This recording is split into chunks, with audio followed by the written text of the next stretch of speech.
Donc le jour du dépassement, ça correspond au jour où l'humanité a consommé plus de ressources que ce que la planète est capable de nous offrir en un an.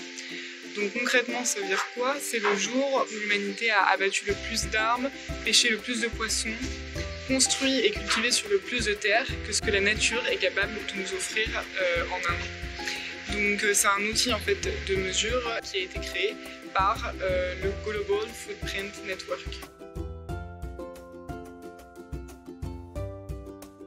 Il y a une date qui est aussi calculée par pays et qui correspond du coup au jour où le dépassement mondial se produirait si jamais toute la population de la Terre consommait comme la population du pays en question. Et donc en fait pour le Canada c'est le 13 mai 2022, donc c'est déjà passé il y a 2 mois.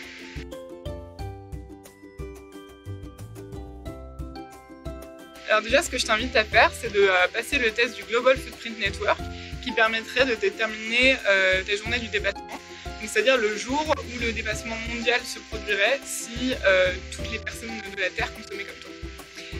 Sinon, il y a plein de choses que tu peux entreprendre pour réduire ton empreinte écologique sur la planète, comme par exemple changer tes habitudes alimentaires.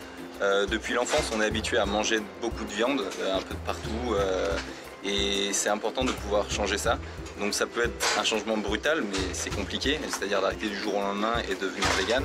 Mais ça peut être également un changement petit à petit qui s'accompagne du coup d'alternatives végétales.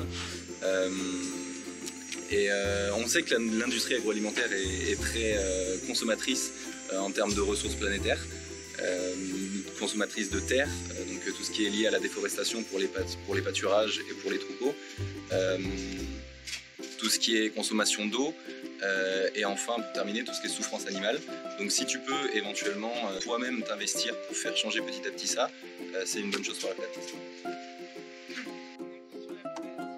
Tu peux par exemple utiliser des modes de transport plus durables.